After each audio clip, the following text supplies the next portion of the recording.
one of the things that I had in my questions were, okay, how, knowing what I did from my teenage years, my questions are, how does this all fit? How can I learn?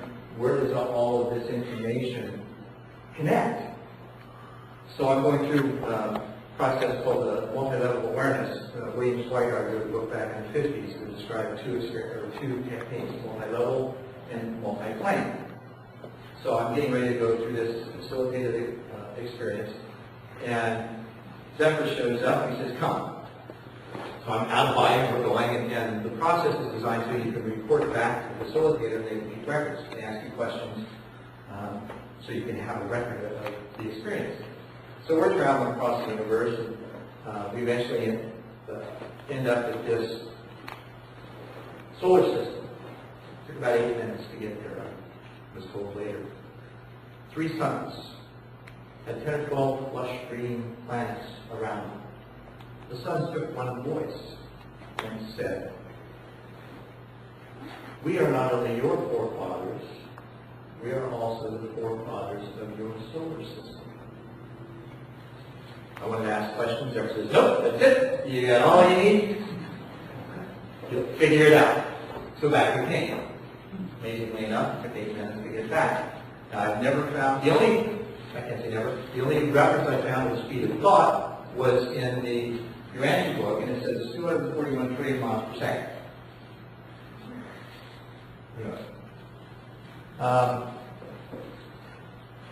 Woods Canyon Lake. Does anybody ever have an experience of channeling?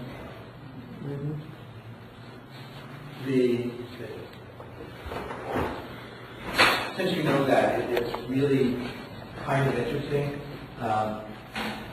This was the very first time. I mean, I thought that I'd had experience or opportunities before, but then didn't choose to. But at this particular time, we were with the group. It was on a spiritual retreat. I was asked to come along with them. I wasn't with part of the group. But the elder was sitting on the stump, and the rest of them were sitting on a log, and I was adjacent to the elder. And we were supposed to act as if Jesus was in our presence.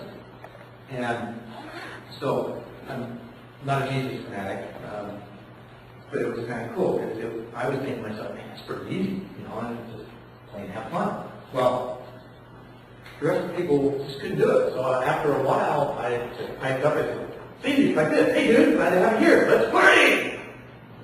Well, the elder didn't quite think that was appropriate, so he went on to the next event that he was taking us to. And he said, okay, I'd like you just to take a few deep breaths, close your eyes, and I'll take you on that meditation. So as soon as I close my eyes, I see these 2 arms come around behind me. One of them has a piece of dark bread, the other grabs it, breaks the bread, light comes on up here, eyes still closed, I look up, guess who? Had a ray of light coming from his forehead, one from his chest, connected about right here, bathed me in this iridescent, effervescent feeling. And he says, I would like to speak through you. I bawled like a baby. I just didn't feel like I was worthy. So once I got over that, I took a few deep breaths, opened my mouth up. First thing that he said was, know that I'm with you always. Second thing that he said was, this one's spirit is great. So to know that I'm with you always was to the rest of the group so they could get that it was okay. But when he said, this one's spirit is great, I'm like, what are you talking about, Rose? Well, he says, basically, to recognize that my fears were the same as his, and that was the fulfilling his divine mission, and mine were fulfilling my divine mission. And I'm hoping that each one of you kind of feel that same way. I don't consider myself any more special or different in that. It's just we all have an essence that we are here to be. So, it was pretty cool. He went on to say that there really is no devil, that his 40 days and 40 nights that we talk about wasn't to fight with the devil, but to fight with his mind, to gain control of his own thinking and being able to still himself and stay in the silence. And that's where everything comes from, when you're able to do that.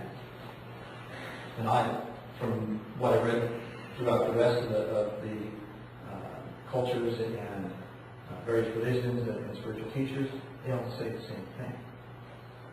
So, I'm going to move right along because we're running a little short on time. I think you'll enjoy this. This was an opportunity that I got several years, or a couple years later, was to produce and host a television show. Emphasize developing harmony, getting ourselves into a harmonious flow. Anybody recognize them? We will find aberration. Sure. Y50? And so we cannot do away totally. Played a character called Wolfbat. Aberration, the manifestation of aberration. Had two man to it at the time. We have to learn to dominate them and handle Theology. in a constructive and creative way to the best of our ability.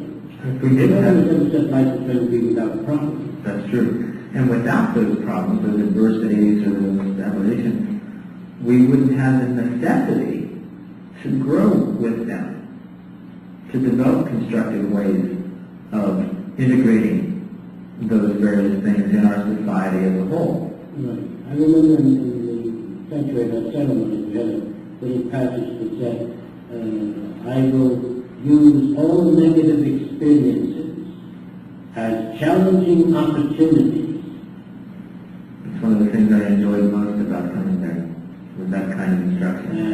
And it works the way to do it. We don't deny that there are going to be negative experiences. Embrace them. Yes. But our difficulty is that we often have a tendency to think in terms of absolutes, which has been imposed upon us by Aristotle, upon Western culture. And we think in terms of good and evil. And those terms are ruinous to our consciousness, because there is no thing that is absolutely good or absolutely evil. Things are desirable and undesirable. What is desirable at one time may not be desirable at another time. I think of that marvelous passage in the Judeo-Christian scripture, in Ecclesiastes. There is a time and season for every purpose under heaven.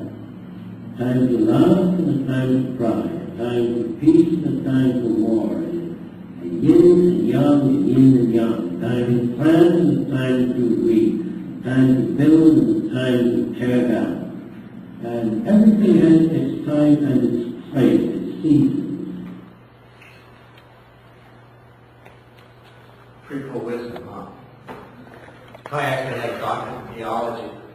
He was a rector for Dallas Sanctuary here in Tempe. Wonderful man. One of the things that I had the opportunity at the time was to produce and host a television show. And this is how Zen came out. I used Zendor as a subheading under Bruce Benefield. And within about the fifth or sixth show, the guys on the set started calling me Zen. It was in 1990. And I thought, this is cool. I'll go with that. You know, it's not something that I said, yeah, my name's Zen now, or I'm Zendor, or whatever. I love it that when things need to happen, you'll get that reflection from the world outside of you. If you question the reality inside of you, it will show up outside of you. Everybody have that experience so far? It really does work. I would like to, a couple of things here. How much time do we got? It's 8:15. I got carried away.